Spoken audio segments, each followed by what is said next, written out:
So my name is Arumugam Kalimuthu, Program Director from WAS Institute, Water Sanitation and Hygiene Institute. Mainly we focus on capacity building, training and research around fecal sludge management. Thank you. Good morning, I'm Anand Shekhar.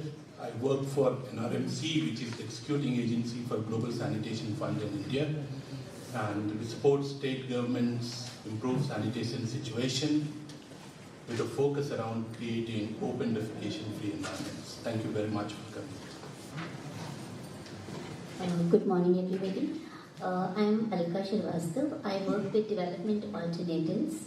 I also anchor the basic needs program, their basic need fulfillment, which includes water, sanitation, habitat, energy, and literacy. And I'm here to share about the work which we do in the field of sanitation. Thank you. I think, Alka, you have a presentation, and Anand, you also have. AK doesn't have. Okay.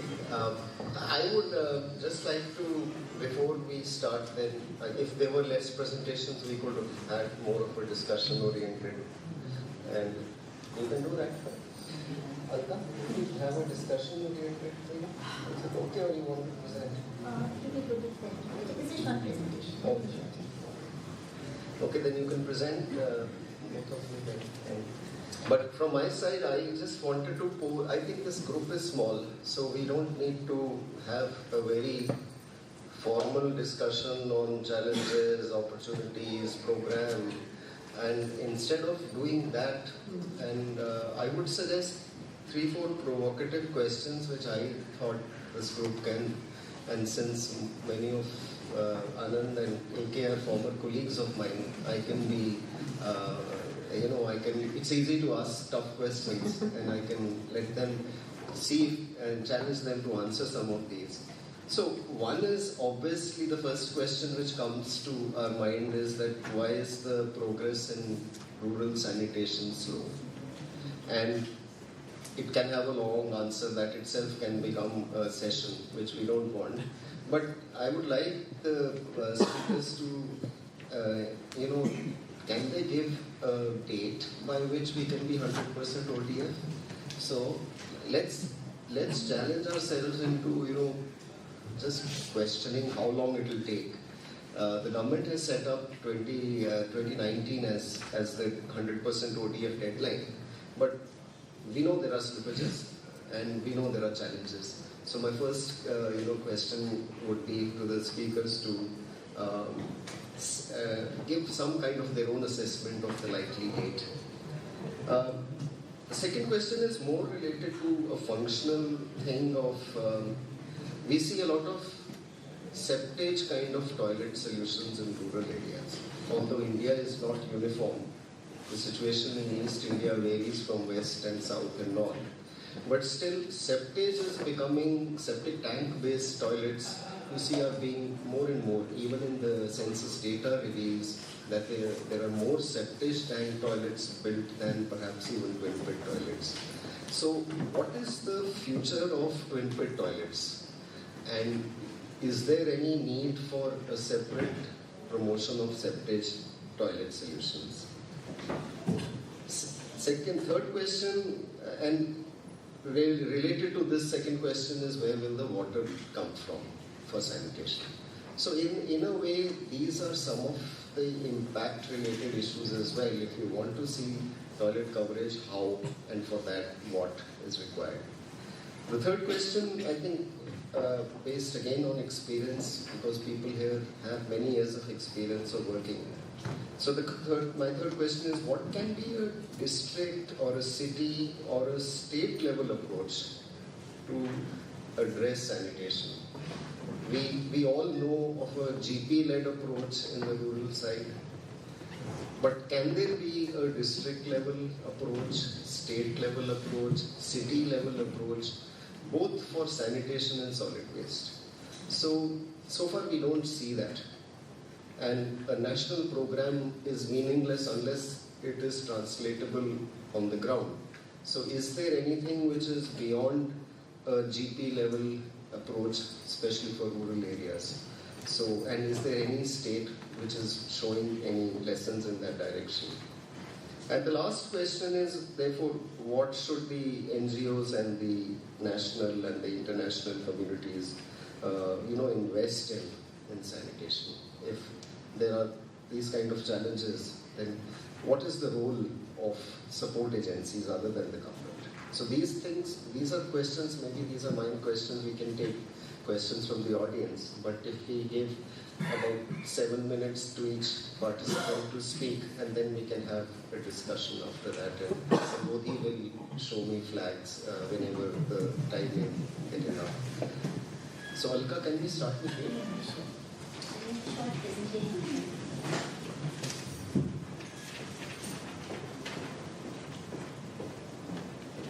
I'll start with directly coming to the topic that, and some of the questions, interestingly, what Devendra was asking, they are here addressed in a way like to some extent, and rest we may follow in the discussion. I'll take 1 minute to speak about development alternatives. It's a 33-year-old organization which works on sustainable livelihoods. And sustainability is in the core, keeping all the 3 pillars in mind, which is economic, environmental and social.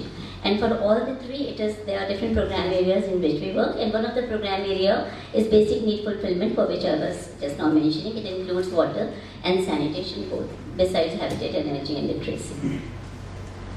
Now these are simple, introductory things which I don't think most of us know, so we won't go into details. But I'll start from here, which actually talks about like what's DA's approach and why this approach came into fore, and it has something to do with the questions what Deependra was mentioning just now. Like first of all, the main thing is like DA follows a holistic approach, and it mainly relates to like how to engage with the target group, which is not only sometimes it is women, because it is thought, okay, these are the issues which are related to home, so women has to take forward that. So it's only they are the target group, which should not be the case. It should be the overall communities, because the ownership has to come from them, also the children who are the main agents of change. Then it's not only working only at a part of the chain, which is sanitation chain, entire sanitation chain from hard to soft components involving all the things. If there are isolated approaches and interventions, doesn't work. And then focusing both on the process innovations as well as product innovations, and if some simple business models are there, because as I said, DA works on sustainable solutions, and sustainability comes when there are inbuilt simple business solutions or models inside the chain. So how they are there, I'll give you examples. Then ensuring availability of water as and also communication aspects. So few examples which will show you how these things are taken forward as an approach. And one is the eco toilet delivery model, on which we have worked intensively in last 2 years, 3 years. And here it is mainly, financially sustainable. That is, the main point is the capacity building of artisans is done. Now artisans are from the village only. They are trained on eco toilet construction. So it becomes a business model for them to take people or ask people to go for the toilet construction. And since they are from the village, they understand the situations and they know the people, and that's how it's taken forward. Market creation and awareness as well as mobilization, of course it is. And these are twin pit toilets. These are few photographs you'll see here. And the outcomes and outputs you can see here, they were, as a pilot, 100 twin pit toilets were made, and good repayment collection was there. There was loan from the bank, and also leverage from TSC. At that time it was TSC. Now of course there is no need of loan to that extent, because these toilets are made in 8700. So now coming to the another next thing, which is another example here. It is both hardware as well as software. Earlier one was also example of that. And in this it is a COCO model which we have adopted. COCO here means community owned and community operated. Now here it is mainly example here quoted is for water, but it is a model which can be adopted for toilets usage and construction and usage also. And here also it started from the assessment, coming to awareness generation, and also the community action and how it takes place through the communities. And there were, interestingly, economic outcomes, social outcomes and environmental outcomes in this process, where the toilets were not only constructed by other processes, but due to water availability, the usage was also there. Then use of CLTS, which is community-led total sanitation, as we all know that if community doesn't engage actually to bring change in that behavioral aspect of toilet usage, it becomes very difficult. So how this happens is that, as we know that what CLTS is, where community, it is a collective community decision and action, and these are the main points for this. And CLTS acts as an entry point for community-led health initiatives. Local communities empowered through mobilization, and they go for behavior change. They are the one who name and shame, as you know, it's the base for the CLTS. And now SDA team is trained on that as being one of the KRC, that is Key Resource Center for Ministry of Environment. So now, drinking water and sanitation, sorry. So now what happens, we as KRC are taking forward with this work and working in our area in Bundelkhand to make it open defecation free villages. These are few of the photographs where it is like location of areas and testing of water, and then respect how women can be taken as like, if women are, if girls, young girls are defecating in the open, and then people are seeing that, how that is seen by people themselves. So these kind of social issues are brought into the center, and that's how communities take ownership for this CLTS. Then wash in schools, which was one of a Clean India initiative here. The children were the ambassadors, and these children were like, communities were there, told by children at their homes and in schools, involving all the stakeholders in the schools, from the principals to the maintenance staff to the teachers, so that and after awareness and action, the assessment of situation was taken, and whatever construction was needed, I mean infrastructure, because as in the morning we were hearing, there is not good infrastructure in the schools, and that's why there is a dropout rate for girls also. So how these two things are working together, and the output was also, I mean, very visible. And there were few lessons learned which I mentioned just now, that the capacity building has to be done for at all the levels. And if that engagement is not there, it doesn't work. And for children, the infotainment tools are important. It's not just communication material IEC, which is normally used, rather infotainment tools such as mascot games, quiz competitions, slogans, and so on. Now, this is the interesting part which I think DSS works on clean technologies under environmental aspects. So here the municipal solid waste and construction and demolition waste, how that can be brought into the sanitation chain. So that is which this part. And here interestingly it was saying that by using the recycled waste and construction and demolition waste in prefab toilets, rather the carbon footprints also becomes less, and the infrastructure process, development process also takes shape in a proper way, and it also creates green jobs. So this is how this was taking forward.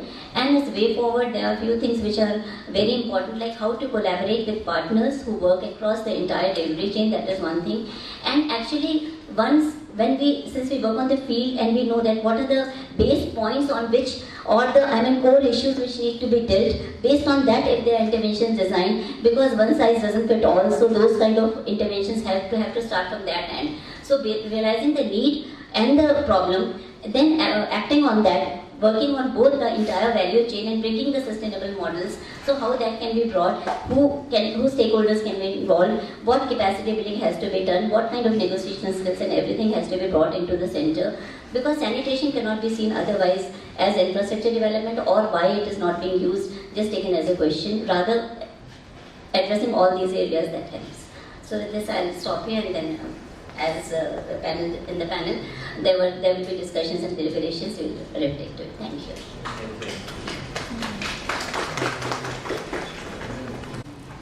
Thank you, Dipinder. Dipinder is known for, giving you very tough questions. I've worked with him, and these questions are really interesting, for this house. As he started, the mood question is the progress slow? If yes, why? And that's a very interesting question I would like to deal with at the very outset. Anybody from the audience would like to say how many blocks have become ODF by now? Any idea of number of blocks that are ODF in India? Any guess? Number of villages that have become ODF? Okay. So we have Ever since we started Swachh Bharat Mission, we have more than 50,000 villages that have become open defecation free. We have 150 blocks that have become open defecation free. And we have created more than 15 million individual household toilets ever since we started Swachh Bharat Mission in India. So there can be a very good debate around, is the rate of change changing? Is it still slow? How much more catching up is needed? But the main issue, Dipindari, is that this progress is not picking up across the country. There are still laggard states, there are still basket cases where things are not shaping up and the progress is not as desired. Based on our experience, friends, we have identified three main reasons why the pace of implementation of Swachh Bharat Mission is not as desired. And to put it simply, we call it's because of cult, it is because of cadre, and it is because of cash. Many states still do not have personalities, who can lead Swachh Bharat Mission. Like the Prime Minister, who is leading from the front. Sanitation movements, sanitation programs need leadership, need champions. It's not a sexy subject at all. You really need champions who can spearhead sanitation movement. Many states in India are still grappling with who could lead the Swachh Bharat Mission in their context, in their states. Cadre, since this is a behavior change focused program, we have changed the goalpost. It is no more about building toilets in villages, but it is about now creating open defecation free environments. The central principle of Swachh Bharat Mission is about collective behavior change. Not only behavior change, but collective behavior change. And to ensure collective behavior change, you need a cadre of people. You need a different skill set amongst people who are interacting with communities to achieve ODF outcomes. Many states still are grappling with that kind of cadre, that kind of personnel, that kind of skill set, who could work at scale to promote collective behavior change. And Dipindu, this is one big reason why the progress is not as desired in many states. And third, which may sound a little crazy, but still cash is a big issue. Many states are not able to apportion their state shares. The transfer from center, I'm sure nobody from Government of India here, but the transfer from center takes time. For example, in 14, a majority of the money went to states only in the last quarter. So managing cash, because now we are creating a very cost-intensive infrastructure in villages, which is around $12,000 rupees, state needs a lot of money to create individual household toilets. And not all states have that kind of money apportioned either from their state share or are able to receive it from the center to match the demand that is existing at the state level, at the local level. So in summary, our experience is that states need personalities who could champion, who could lead from front.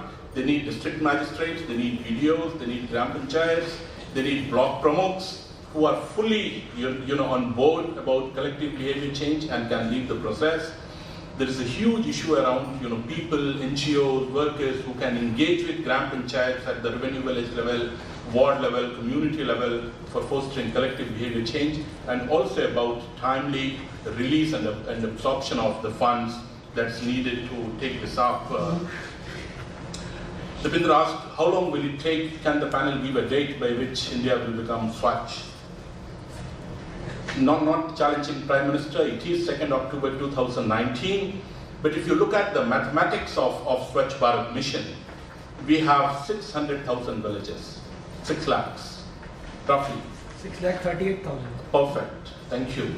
So 600,000, 38 villages, and we have 11.11 crore toilets to be built.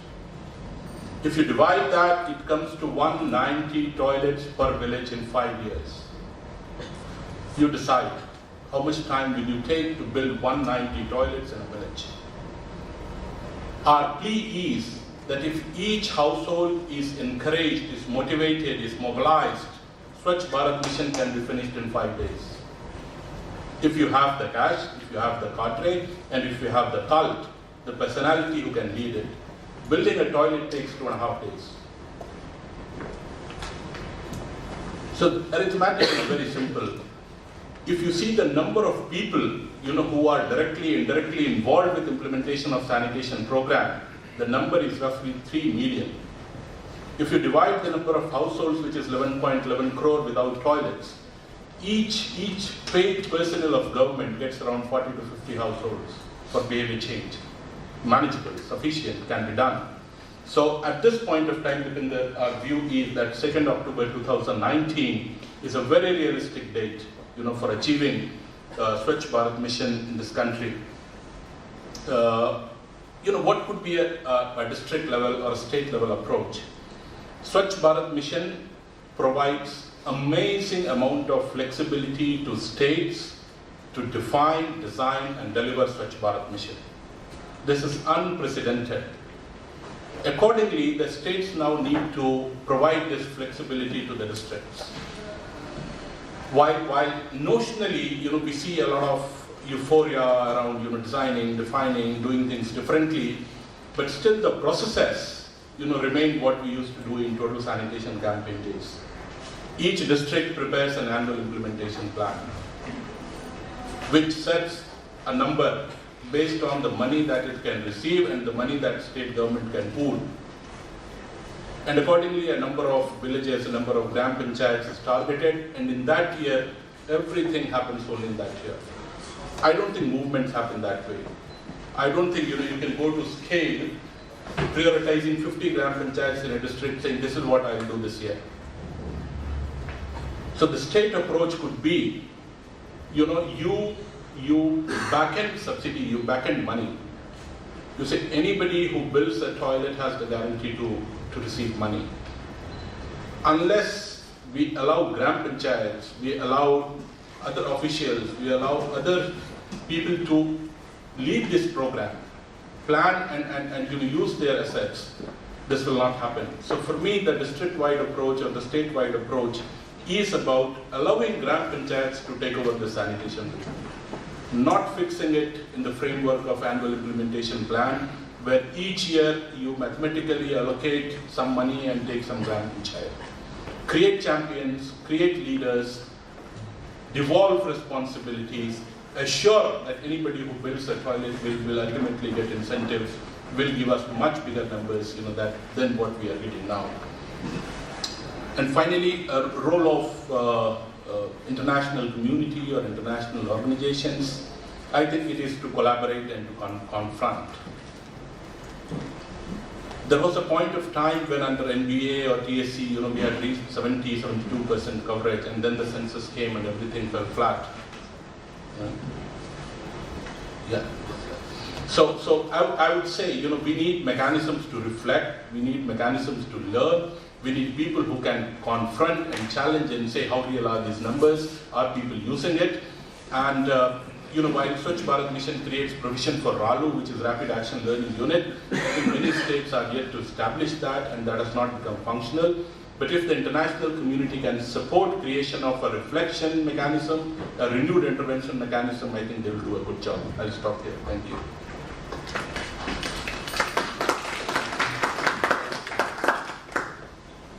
Thank you, Devendra. Giving a very interesting and also challenging question, definitely. And when we are going to achieve Swachh Bharat, that's Anand mentioned about 2019. See, definitely there is a political will and commitment at top level, and also we all, maybe last couple of years, we see the message penetration, even remote villages, remote slums, definitely the message going down, no doubt about it. But there are a lot of challenges around as well, and particularly if you see the policy guidelines and the commitment and investment from the government, it is amazing, no doubt about it. And you might have seen yesterday's report, the Hindu or maybe other newspapers, Definitely there was a NSS report, National Sample Survey report came. It's very clearly indicating that 2014-15 and 2015-16, the growth rate is 6.4%. It's comparatively good, no doubt about it. But still, the statistics says that nearly 52.1% of the people defecate in open in urban area, and nearly 7.5% people defecate in open in the urban area, and 52.1% in rural area. Definitely very much, if you look at the statistics, definitely 7.5 is not a big figure, definitely urban sanitation, so not 2019 before, there's a possibility to achieve that. But at the same time, if you look at rural side, it's a big number. In the same growth rate of 6.4, so maybe you need to estimate how many years you need to achieve it. So at least we need to accelerate it 3 times more. So at 17 to 18% coverage per annum, we need if you want to achieve by 2nd October 2019. But again, there are a lot of issues, particularly for, I don't know, you all will agree with me whether the subsidy is facilitating the process or killing the process. Subsidy is one area, so because earlier the subsidy was 500, then increased to 650, then 1200, 2400, 3600, 4200, 9600, now we are saying 12,000 rupees. There are families, they say that maybe if we wait for another 2 years, I will make the next revision, we may get 24,000. Like. The subsidy is one of the area definitely we need to look into. Again, if you see the subsidy, it is the money available only for the post-construction. And who's going to do the bridge financing part? Who's going to support? This area we need to think. Definitely if you address that, there is a possibility. And maybe if you calculate 52.1% of the people defecating open, you want to bring them into toilet usage, and how much money you need. In case if you go for 12,000 rupees subsidy per family, how much money we need. The way the government is allocating, whether it's possible to reach other families. So subsidy is not the answer, or incentive is not the answer. We need to motivate, take the messages, and facilitating the family to understand the importance of toilet and investing their own money to construct toilet. That is the key area to achieve. And another important area we need to look into that, supply chain. Okay, aggregating 14 or 15 construction material and having a quality measure for the construction of the toilet is another difficult area in most of the places. The supply chain is very weak, unless otherwise you establish proper supply chain. And again, there is a need for de-skilling of toilet construction at the village level. So maybe the modular toilet concept should be get into the sanitation sector, then there is a possibility of achieving, no doubt about it. And again, it's a big country, so one approach will not would help. So we need to have a different approaches, different whatever the technological options should be there. The 250 was asking about the question. And so looking at all those areas, we need to strengthen the supply chain, so production center or rural sanitary mart, or bringing the local entrepreneur into sanitation business, the critical element. And addressing the bridge financing is another area. In case this incentive is going to continue for a long time, definitely because it's available only post-construction, then there should be a mechanism of bank loan or maybe MFI coming into picture, giving loan for it. The banks are giving loan for big defaulters, not for the poor families. No, they look for 10,000, 12,000 rupees subsidy. That's another area we need to. And also the convergence. And different, because if you go for school water and sanitation, see, you need to convert with 4 to 5 departments together to address sanitation in the school. Similarly, for some department, some states, water is handled by one department, sanitation handled by another department. Water and sanitation should go hand in hand. Today, newspaper also you would have seen some villages achieved ODF, now they are switching back to open defecation because there is no water available. So again, how you bring this convergence, that's another area we need to look into. Then de-skilling already mentioned, so de-skilling and coming up with modular approach is very, very important. And also maybe whatever the technology we promote, the technical validity of those designs. Some of the particular peri-urban areas, the septic tank was, the constructing, but it is not the septic tank. That's why the report came recently. It's just a simple box they are constructing like. So that's what, whether it's a standard designs are followed. So who's doing that technological validation? And I want to make a mention that we have a good policy guidelines and there is a money allocation. If you go to the block level, you go to the district level, and also if you verify and discuss with the discovery, they are not aware of this policy guideline. So then what is the question of, if you go to the block level, the engineers who is looking after the program, they are not having any clue about this policy guideline, what's the technological design options available like. So how you coming up with the policy guidelines, coming up with the money, and at the same time dissemination of this information down. So if you go to the slums and maybe there's some money available, incentive available, if you ask the slum government, they're not aware of it, what are the process involved to get that money like. So there are areas need to be simplified. And the skill and capacity is another area was mentioned, Anand was mentioning about that. Definitely there's a lacuna across all levels, both in the urban as well as the rural area. The capacity of the people involved and skilled people involved, the sanitation promotion is the area need to be taken into consideration. And the post-construction, it's not only construction of toilet, post-construction, post-monitoring is also a critical element. It should be part and parcel of the program design. If you do all these things, definitely there is a possibility you need to achieve. Definitely urban sanitation is possible within 2019. But if you address all the supply chain and maybe the incentive related issues, and definitely 2019 is not a, and also if you accelerate the speed, 6.4 to 17 to 18% increase next year, there is a possibility achieved within the deadline set in SBL. And also maybe if you look at more of international and national agencies, and it's not only providing support and also maybe particularly for CSR, lot of resources available. So for most of the cases, they are interested to give hardware support. No one is interested to give their money for the software or maybe research or capacity building training. So more interested, I want how many toilet I have constructed, how many school toilet constructed. No one is interested to give money for software side of it. The problem is toilet, the sanitation behavior and practice, it is not the hardware, it is the software, it's the mindset of the people. We need to address that. For that, definitely we need to have a lot of support, and maybe NGOs, international NGOs can play a major role in maybe demand creation and maybe bring behavior change among the community groups. So I'll stop here maybe.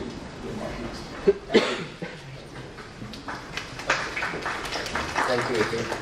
I think the purpose of asking tough questions is not to get a direct one-to-one answer. So when one is asking how long it will take for ODF, one is also wanting to know why it will take long, or if the answer, I would invite the audience now to come in with asking more tough questions. But I would like the panelists and the discussion to move in the sense of a more realistic responses, trying to understand the difficulties rather than just trying to pinpoint quick solutions. So I would invite the audience, and okay, sanitation is not a construction challenge, agreed. Still, then why is it hindering? So let's get into those questions. Will those hindrances be resolved if we follow a GP-led approach, as Anand is saying? Or will it be solved if CLTS or what AK was saying about convergence kind of an approach or supply? So let's just try to break it down into more realistic challenges and have a discussion which is, helps us all in identifying more things we can handle. Yes, Apurv. I think there's a lot being done, so there's no doubt. In the last 2-3 years, amazing stuff happening. But I see two on the ground. You work in 3 states, and I see two challenges major. One is since it's a measurement organization, somebody. One is the whole issue of this declaration of ODF based on an assessment of some list, SPM list, that these are the gaps. We have found the variation in gaps to be huge. So we are told, for example, this district has only 5,000 toilets left. So you do these 5,000s, will be fine. We do a detailed survey, we find there are 25,000 left. So the assumption at a macro level and the data put in by the state of what is really the gap, and therefore the resources for the gap and the human resources for the gap, that data, in fact, we just had one. That's why I'm slightly skeptical about these blocks being declared. Villages are okay, they are very measurable, you can do that. But this block measurement, that block is ODF, there's a lot of fiction going on. And the fiction is because of the pressure that you have to declare at a political level that this block is done. So the measurement, only the SBM gap is there. So you finish the SBM gap. The village has 100 toilets not yet made, or 100 households without toilets. But your list had 24, so you finish those 24, so you report that this village is done, and therefore these 100 villages are done, so we have done.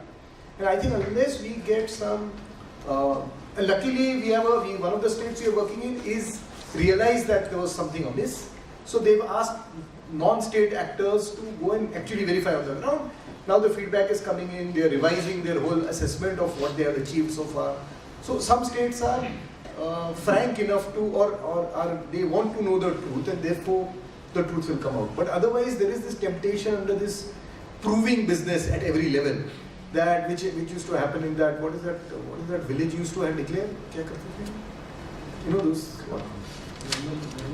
Nirmal Gram. So so there is a danger of that Nirmal Gram thing happening. So that's one part. The second is there is a real confusion in different districts and different states on how to deal with these ghost toilets. Because their list has come based on a list given at the district level that these toilets were done.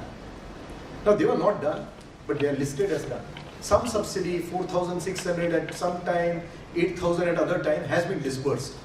Now whether it has reached, whether it has been converted into toilet, nobody has a clue, it's too historical. But the administration in many places does not know how to deal with it. Somewhere they are smart enough and saying, okay, we have 12,000 minus 4,000, we give you 8,000, go ahead and do it. Somewhere they are saying, okay, we need to do another assessment. So there is a variable response we are finding in different areas to this whole issue of ghost toilets. I think those are two issues which are proving to be a bit of a bottleneck even in achieving these kind of, the behavioral change and all, the use issue is another issue. But I'm just talking about a very measurable issue of a toilet on the ground actually being there when it is claimed to be there. That issue. So you're saying what has to be done is also not very clear. Most toilets are there. Yeah, so there is a reference to it in the website, there is a plan for it, but I think much more at the state level, much more needs to be done. Is this on? Okay. I think I am audible enough. Right. So I have a question for Anand. So Anand, the 3 C's issues that you identified, I think water should also be one of the major causes for not achieving the constructions at least. The second thing which I feel is very important here to also understand what is happening in the urban amongst the urban populations. You see, because we know there are a lot of challenges in urban areas. Urban, I'm specifically talking about the slum populations, which contributes about 30 to 40% of the urban population. And with the overgrowing urbanization and all that, it's going to be even worse. And we know that toilets cannot be constructed in the slum areas. So that's perhaps one of the biggest challenge. The third thing that I wanted to also highlight here that we should be prepared enough, and we should not be going on the same route where Bangladesh has gone, where it is 100% toilets are constructed, it's been achieved, but then the water is majorly contaminated. So I think these are the 3 things which we should also give it to consideration.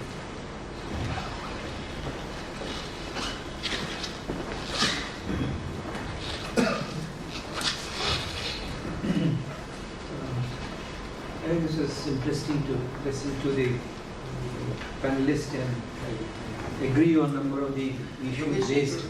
I'm Yogesh Kumar. I work with Samarthan, based in Madhya Pradesh, and we're working on sanitation in the district of Sihor to convert it into an irrigation-free district with the district administration.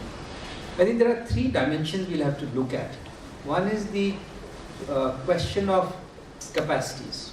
If we have to achieve this by 1919, do we have enough capacities on the ground for the construction of toilets? In terms of the masons, trained masons, in terms of the Swachhata Doots who can really reach out to the people for behavioral change, in terms of the people who are at the block and district level, there are huge capacity gaps. I think this is one that we'll have to look at. The second is at the system level. If we put the 2 together, the system level issues and the trust issues, I mean, we are trying to scale up and trying to give it a speed by using the electronic fund management systems, using the all kind of technology into play. In the process, what we are doing is that we are trying to take out the issue which is more local in nature, where panchayats can play an important role in the hands of the administration. Basically, who is giving the subsidies? I mean, the trigger has to be put by the block development officer. The earlier money used to go to the panchayats. The problems were that panchayats were unable to spend. There was money locked in different places. We wanted to centralize it so that there is more money available. But in the process, what we have done is that the money is going to the contractors, money is going to the other people. So it has created a different kind of situation. I think the third, so that I think we'll have to look at, besides the ghost toilets that you have mentioned, and we'll have to deal with that. Behavioral change on the side of getting the toilet is one issue. The other issue is that agreeing to a leach pit solution and not for the septic tank solution is also one of the major mental blocks in the rural areas, where people are willing to spend more than 30 to 40,000 rupees, who can afford to and would like to have these not the pits but that kind of system. And there's going to be a huge challenge in future for the cleaning of those I would say septic tanks. Do we have that kind of readiness? Do we have the maintenance team to deal with that? And is it only the toilet construction we are focusing on? If we want Nirmal Gram, which is also to do with the solid waste, wet waste, then we will need different kind of capacities at the panchayat level to deal with that. So it is not only the question of having only maintenance, only the construction team of the masons. I think that we'll have to look at.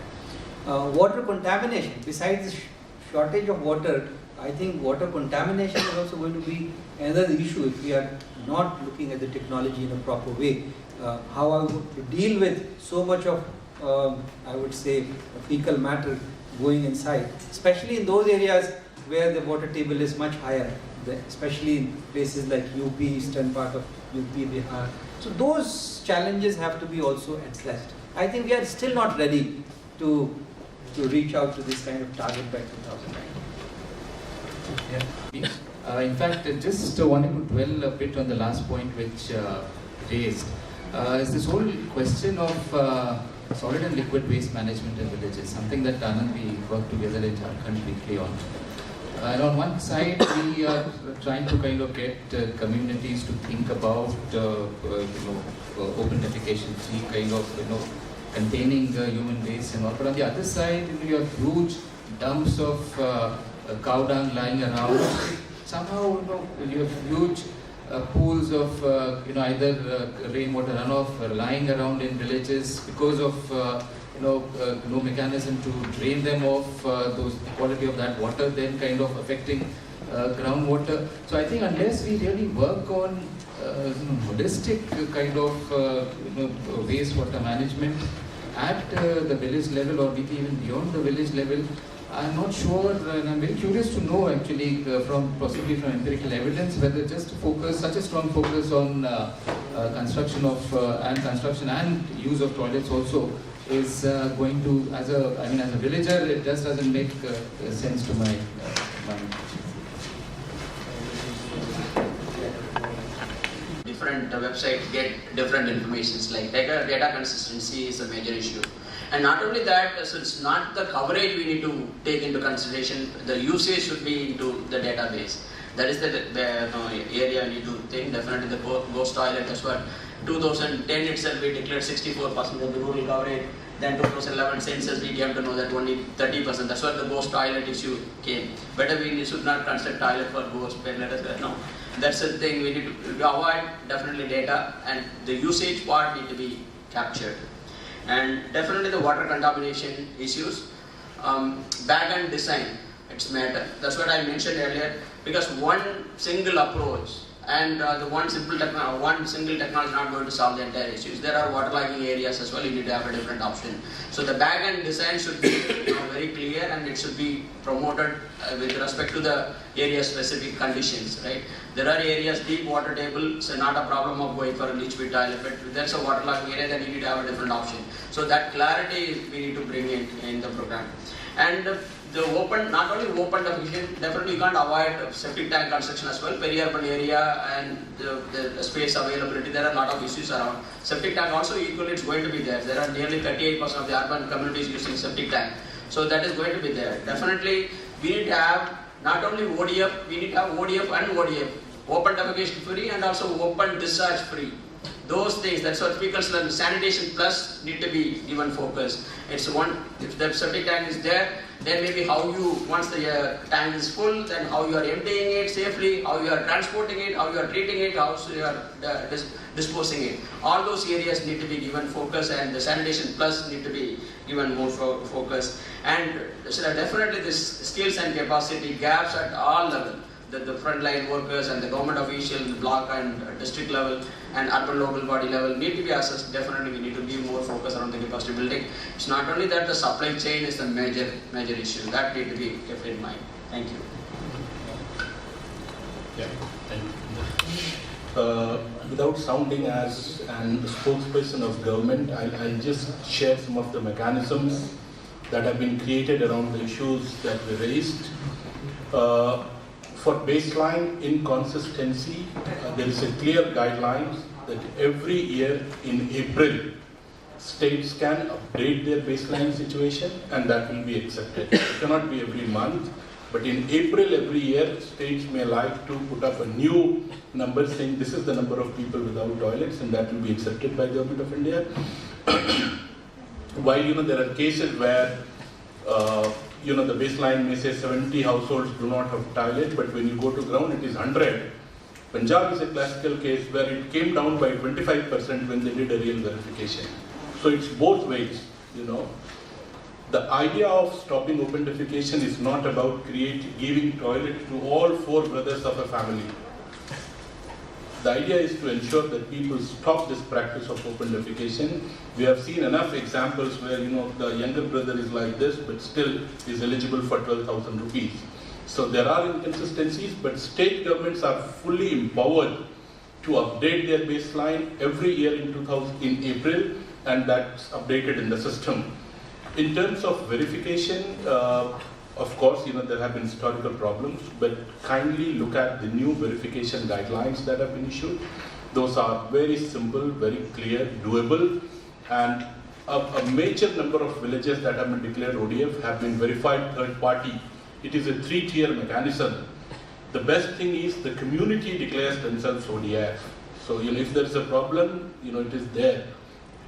After that, the district verifies, and then the state verifies, and then there is a third-party verification. So if a village manages all this, then it's a smart village. Otherwise, you will get caught. So any village that gets the tick of ODF has a reasonably high probability of being ODF. On the ghost toilet also, there is clear guidelines as to how do you address ghost toilets. State governments have been asked to prepare proposals, clearly, demarcating number of households that need support or have slipped back.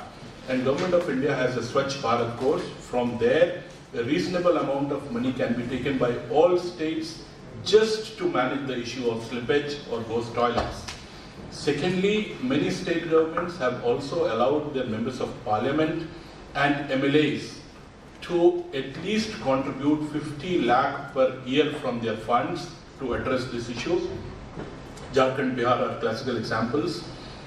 They have also clearly stated that any issue of slippage or ghost could be addressed through MNREGS, so that money can be used for upgradation of any toilet that has come back.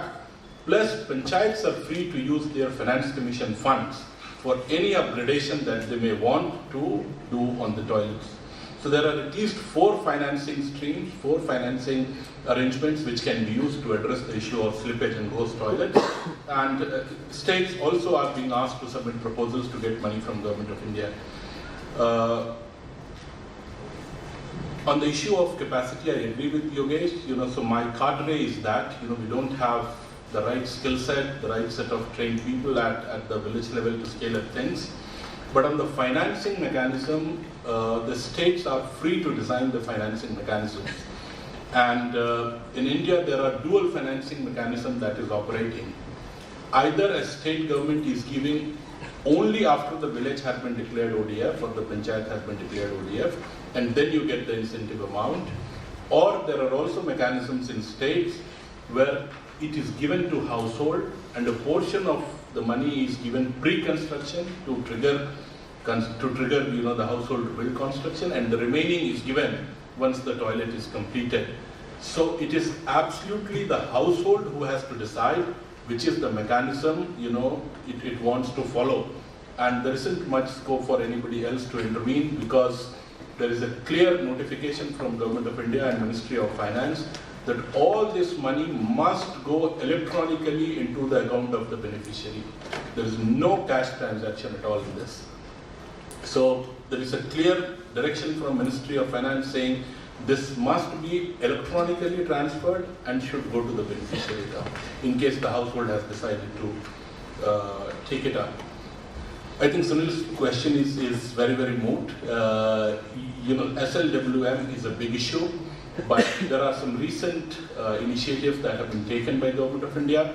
First, if you see the new annual implementation planning format, it is asking each state to specify what is it that you will do under SLWM this year.